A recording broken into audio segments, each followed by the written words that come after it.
Assalamualaikum warahmatullahi wabarakatuh. Perkenalkan, saya Aldino Oktalaperta, mahasiswa program Pasca Sarjana UUIR Universitas Islam Riau pada kelas B. Dalam hal ini, mata kuliah Politik Hukum Indonesia akan mencoba mempresentasikan tema topik pembahasan mengenai hak pilih bagi penyandang cacat mental ataupun yang disebut dengan disabilitas mental.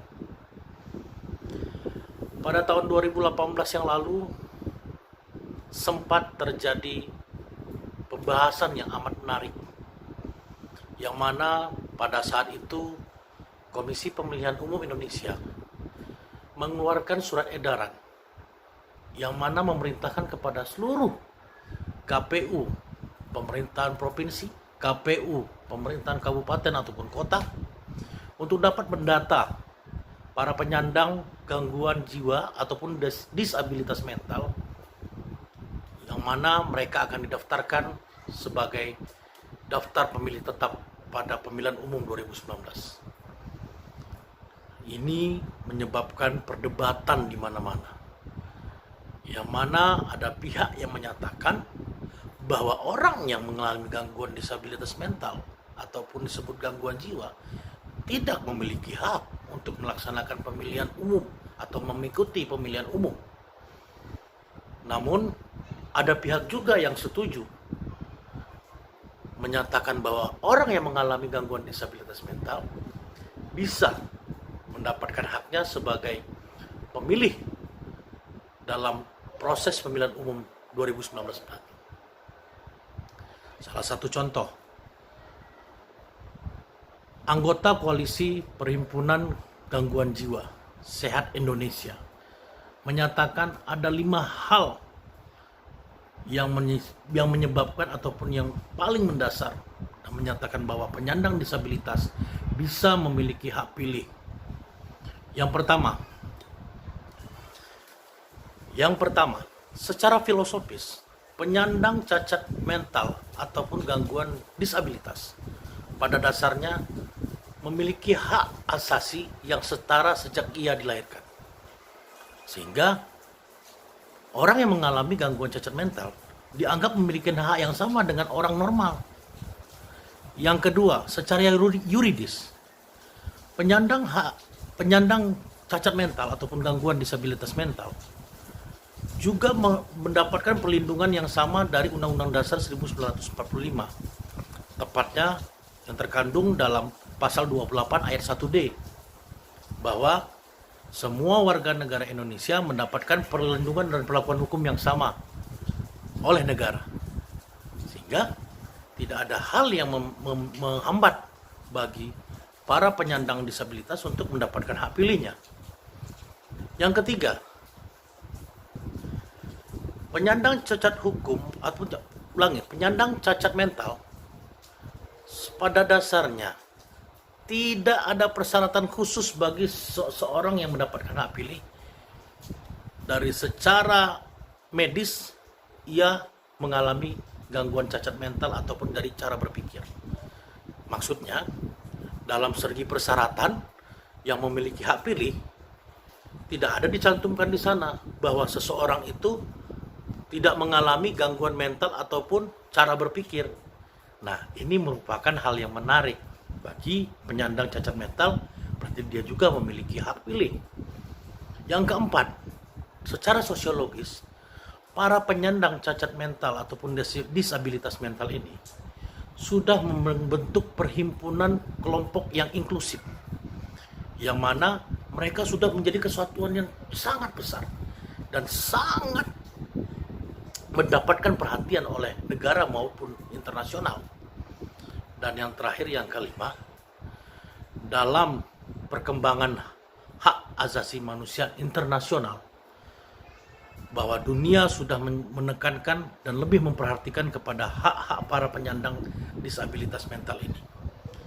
Jadi apabila para penyandang hak ataupun cacat disabilitas ini tidak mendapatkan hak pilihnya, maka kita dianggap tidak mendukung perkembangan hak asasi manusia secaranya.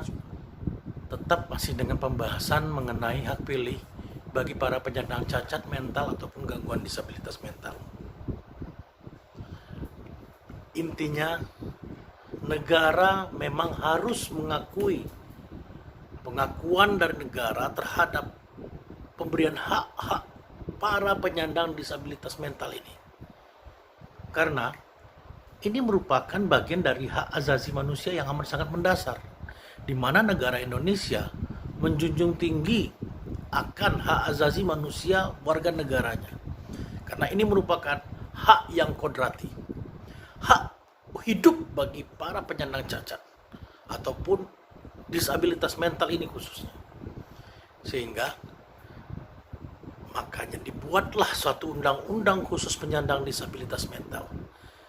Di situ tercantum bahwa para penyandang disabilitas mental juga memiliki hak pilih dalam pelaksanaan pemilihan umum ataupun pemilihan kepala daerah yang akan dilaksanakan di negara Indonesia ini. Sehingga perlakuan buat mereka tetaplah sama dengan warga negara lainnya yang normal. Dari sisi regulasi, sesungguhnya aturan-aturan yang mengatur tentang hak para penyandang disabilitas mental ini sudah cukup mengakomodir negara untuk menjunjung tinggi hak pilih bagi warga negara Indonesia yang mengalami gangguan mental ataupun cacat mental. Sehingga negara wajib melaksanakannya. Namun, yang pada masyarakat secara umumnya masih banyak stigma-stigma negatif yang muncul tentang para penyandang disabilitas mental ini, terutama dalam hal hak pilih mereka. Untuk itu, hendaknya Komisi Pemilihan Umum Republik Indonesia bisa mengintenskan ataupun memarakkan sosialisasi tentang undang-undang ataupun aturan secara regulasi yang sudah menyatakan bahwa memang adanya hak pilih bagi para penyandang disabilitas ataupun gangguan mental yang ada pada warga negara Indonesia. Karena apa? Ini merupakan hak asasi yang amat sangat mendasar. Apabila para penyandang cacat mental ini ataupun disabilitas mental ini tidak dipenuhi hak asasinya, maka kita sudah dianggap pelanggaran HAM. Pelanggaran HAM. Ayo. Untuk itu, dalam kesempatan ini, dalam presentasi ini, saya juga mengajak para rekan-rekan semua, para viewer semuanya. Mari kita sadarkan dalam pemikiran kita bahwa para penyandang cacat mental ataupun disabilitas mental tersebut masih punya hak pilih dalam melaksanakan pemilihan umum ataupun pemilihan kepala daerah. Karena dari sisi medis, mereka tidak sepenuhnya mengalami gangguan yang bisa mengakibatkan kehilangan kesadaran atau apapun itu namanya. Karena banyak hal juga yang dimaksud dengan cacat mental ini tidak hanya gila. Ada banyak jenis-jenis gangguan cacat mental ataupun disabilitas mental. Dari segi kejiwaan, stres, itu merupakan salah satu bentuk seseorang mengalami gangguan atau disabilitas mental. Karena adanya beban berat dalam suatu pekerjaan sehingga menimbulkan sedikit rasa stres. Itu hal yang lumrah, namun itu merupakan salah satu gangguan disabilitas mental. Apabila hal tersebut mencabut hak pilih kita sebagai seorang pemilih di warga negara Indonesia, apakah itu fair? Saya rasa tidak. Untuk itu, mari bersama-samalah kita memberikan yang terbaik buat negara kita. Junjung tinggi hak asasi manusia. Termasuk dalam hal ini, dalam pembahasan khusus ini, mengenai hak pilih bagi para penyandang cacat mental ataupun disabilitas mental.